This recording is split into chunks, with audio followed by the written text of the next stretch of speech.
আপোনাৰ জীৱনৰ পৰা দৰিদ্ৰতা দূৰ হোৱাৰ আগতেই আপুনি দেখা পাব এই 14টা লক্ষণ। সেয়েহে বন্ধু-বান্ধৱীসকল, প্ৰথমেই মোৰ চেনেল টিপছ ABC 101লৈ আপোনালোকক স্বাগতম জনাইছোঁ। বন্ধু-বান্ধৱীসকল, আপোনালোক কেনে আছে? আশা কৰোঁ ভালে আছে, সুস্থ আছে আৰু সদায় দৰে এই চেনেলৰ প্ৰতিটো ভিডিঅ' চাই গৈ আছে। বন্ধু-বান্ধৱীসকল, আজিৰ ভিডিঅ'টি হ'ব খুবেই গুৰুত্বপূৰ্ণ। গতিকে ভিডিঅ'টি স্কিপ নকৰাকৈ শেষ পৰ্যন্ত চাই গৈ থাকক আৰু এতিয়া আহক ভিডিঅ'টি আৰম্ভ কৰি লওঁ। বন্ধু-বান্ধৱীসকল, আপোনাৰ জীৱনত বাৰু কেতিয়াবা এনেকুৱা হৈছে নেকি য'ত আপোনাৰ সকলো ফালেই ৰাস্তা বন্ধ হোৱা যেন অনুভৱ হৈছিল আৰু হঠাৎ কৰি ইটোৰ পাছত সিটো সুযোগ অহাৰ আৰম্ভণি কৰিলে? য'ত দৰিদ্ৰতা বা হতাশাই ঘেৰি আছিল, তাত জানো আশীৰ্বাদৰহে বৃষ্টি হ'ল? বন্ধু-বান্ধৱীসকল, আমাৰ শাস্ত্ৰত কোৱা হৈছে যে দৰিদ্ৰতা জীৱনৰ পৰা দূৰ হোৱাৰ আগত প্ৰকৃতিয়ে আমালৈ কিছু সংকেত পঠায় আৰু সংকেতসমূহক যদি আপুনি ধৰিব পাৰে তেন্তে বুজি পাব যে মা লক্ষ্মীয়ে আপোনাৰ জীৱনত তেওঁৰ চৰণ ৰাখিছে। সেয়েহে বন্ধু-বান্ধৱীসকল, আজিৰ এই ভিডিঅ'টিত এনেকুৱা 14টা শক্তিশালী লক্ষণৰ বিষয়ে আলোচনা কৰিম, যাক দেখা পালেই আপুনি বুজিব আপোনাৰ কষ্টৰ দিন শেষ হ'বলৈ গৈ আছে। গতিকে জানো আহক এটা এটাকৈ লক্ষণসমূহৰ বিষয়ে। বন্ধু-বান্ধৱীসকল, মূল বিষয়বস্তুলৈ আগবঢ়াৰ আগতেই আপোনালোকক এটা সৰু অনুৰোধ। যদিহে আপোনালোক এই চেনেলত একেবাৰেই নতুন আৰু এই ধৰণৰ আধ্যাত্মিক ও শাস্ত্ৰৰ সম্বন্ধীয় ভিডিঅ' যদি আপোনাৰ চাই ভাল লাগে, লগতে মা লক্ষ্মীৰ কৃপা যদি সকলো সময়তে আপোনাৰ লগত থকাটো আপুনি কামনা কৰে, তেন্তে ভিডিঅ'টিত এটা লাইক কৰি কমেণ্টত লিখক জয় মা লক্ষ্মী, আৰু চেনেলটো যদি আপোনাৰ সম্ভৱ হয় তেন্তে ছাবস্ক্ৰাইব কৰি থৈ যাওক। এতিয়া আহক মূল পৰ্বলৈ।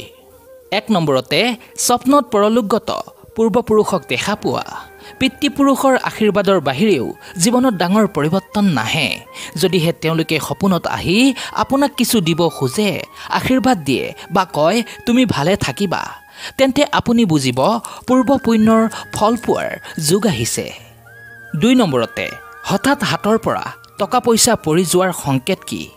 আপুনি যদি টকা পইচা বা মুদ্ৰা হাতত লৈ থকাৰ সময়ত হঠাৎ পৰি যায়, বিশেষকৈ সি বাগৰি বাগৰি যদি আপোনাৰ ভৰিৰ কাষত ৰৈ যায়, তেন্তে ই এটা গোপন সংকেত। আপোনাৰ কৰ্মফলৰ পৰিৱৰ্তন ঘটিছে, দৰিদ্ৰতাই বিদায় লোৱাৰ দিশে প্ৰস্তুত আছে। 3 নম্বৰতে, ৰাস্তাত টকা বা মুদ্ৰা পোৱা।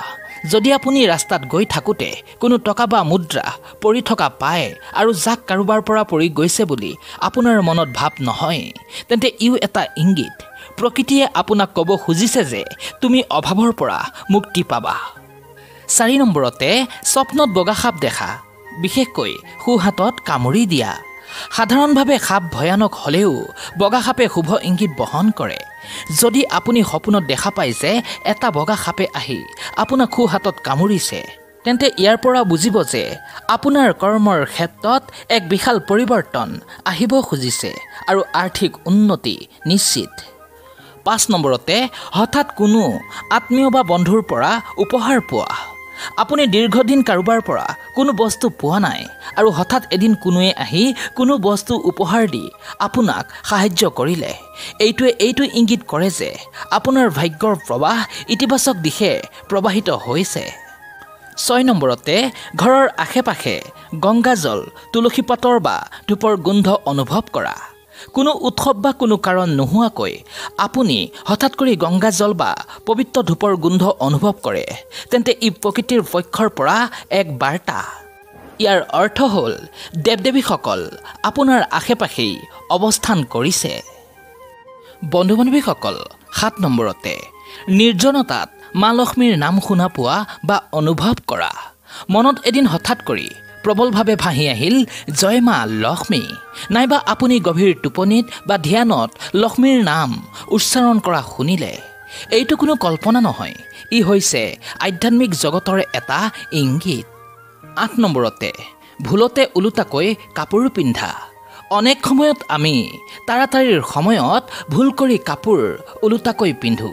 বেছিভাগ মানুহে ইয়াক সাধাৰণ কথা বুলি ভাবিয়েই বাদ দিয়ে, কিন্তু শাস্ত্ৰ ও লোকবিশ্বাস অনুযায়ী ই হৈছে এটা অত্যন্ত শুভ সংকেত। বিশেষকৈ কোনো যদি নতুন কামৰ বাবে যাবলৈ খুজিছে এনে সময়ত যদি এনে ঘটনা ঘটে তেন্তে ধৰি লোৱা হয় যে ভাগ্যৰ চকা ঘূৰিবলৈ আৰম্ভণি কৰিছে।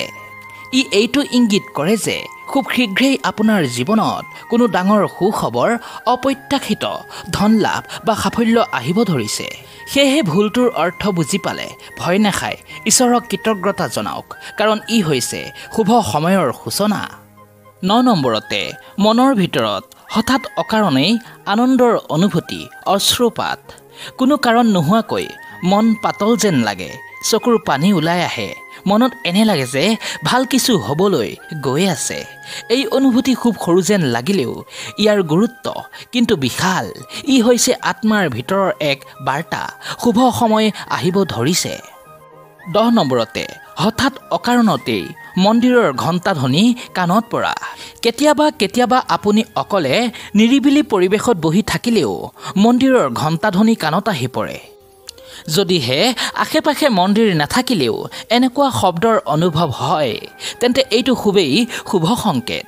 শাস্ত্ৰৰ অনুযায়ী এইটো ঈশ্বৰৰ উপস্থিতি ও আশীৰ্বাদৰ প্ৰতীক।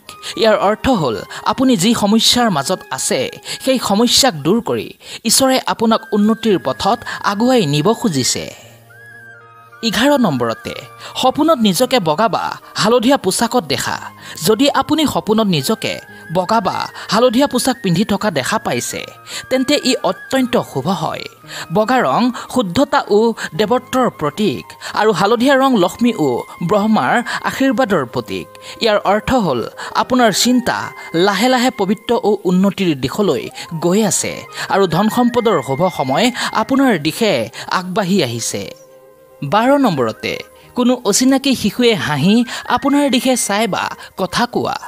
বাস্তৱত বা স্বপ্নত যদি কোনো অচিনাকি শিশুৱে মিঠা হাঁহি মাৰি আপোনালৈ চাই বা কথা কয় তেন্তে ই এক বিশেষ বাৰ্তা বহন কৰে, কাৰণ শিশুক ঈশ্বৰৰ দূতৰূপে ধৰা হয়। যদিহে এনে হয় তেন্তে বুজিব আপোনাৰ ভাগ্যৰ দুৱাৰ খুলিব আৰু শীঘ্ৰেই আপুনি এনে কিছু লাভ কৰিব যাক আপুনি আশা কৰাই নাছিল। 13 নম্বৰতে স্বপ্নত বগা গৰু দেখা ধৰ্ম ও ধনৰ দ্বাৰা উন্মুক্ত। শাস্ত্ৰত কোৱা হৈছে গৰু হ'ল ধন সম্পদৰ প্ৰতীক। সপোনত যদি বগা গৰু দেখা পায়, বিশেষকৈ গৰুটোৱে যদি শান্তভাৱে ৰৈ আপোনাৰ ফালে চাই আছে তেন্তে ইয়াৰ অৰ্থ হ'ল শীঘ্ৰেই আপোনাৰ জীৱনলৈ মা লক্ষ্মীৰ আগমন ঘটিব। বন্ধু-বান্ধৱীসকল, একেবাৰে শেষত গভীৰ ৰাতি টোপনি ভাঙি যোৱা আৰু টোপনিৰ সময়ত হঠাৎ পৰুৱাৰ কামোৰ খোৱা। বহু সময়ত জীৱনত ডাঙৰ পৰিৱৰ্তন অহাৰ আগত আমাৰ অৱচেতন মন অপ্ৰত্যাশিতভাৱে সজাগ হৈ উঠে। আপুনি যদি দেখা পায় যে ব্ৰহ্ম মুহূৰ্তত টোপনি ভাঙি গৈছে, অকাৰণত পৰুৱাৰ কামোৰ খাইছে, তেন্তে ই কিন্তু অশুভ নহয়, বৰং ই এক গোপন বাৰ্তা। এই সময়ত আত্মা ও চেতনাৰ জগতত এক ধৰণৰ আলোড়ন আৰম্ভ হয়, যিটো ধনৰ প্ৰৱাহ বা শুভ পৰিৱৰ্তনৰ পূৰ্ব লক্ষণ। প্ৰিয় বন্ধু-বান্ধৱীসকল, জীৱনৰ প্ৰতিটো পৰিৱৰ্তনৰ আগত প্ৰকৃতিয়ে আমাক কাণে কাণে কিছু কথা কয়, আৰু যদি আমি ইয়াক বুজিব পাৰোঁ তেন্তে নিজেই ভৱিষ্যতক গঢ়ি তুলিব পাৰোঁ। আপোনাৰ জীৱনতো যদি এনে লক্ষণবোৰৰ ভিতৰত এটাও দেখা দিছে তেন্তে আপুনি আৰু আগৰ দৰে নহয়, আপুনি নতুন এক আশীৰ্বাদৰ পথত গৈ আছে। এই সংকেতবোৰ গ্ৰহণ কৰক, বিশ্বাস ৰাখক আৰু মা লক্ষ্মীৰ নাম জপ কৰক। আপোনাৰ জীৱনত যদি ইয়াৰ ভিতৰত কোনো এটা লক্ষণে দেখা দিছে তেন্তে কমেণ্টত লিখক জয় মা মহালক্ষ্মী। যদিহে ভিডিঅ'টি আপোনালোকৰ সঁচাই উপকৃত যেন লাগিছে তেন্তে ভিডিঅ'টিত এটা লাইক কৰি আপোনাৰ বন্ধু-বান্ধৱী বা আত্মীয় স্বজনলৈ শ্বেয়াৰ কৰি দিয়ক, যাতে এই ভিডিঅ'টিৰ দ্বাৰা তেওঁলোকো উপকৃত হ'ব পাৰে। শেষত সকলোৰে মংগল ও সুস্থ কামনা কৰি আজিলৈ এৰিছোঁ। পুনৰ আকৌ এটা নতুন ভিডিঅ'ৰ সহিত আপোনালোকৰ ওচৰত আহি উপস্থিত হ'ম। আজিলৈ ইমানেই, ধন্যবাদ।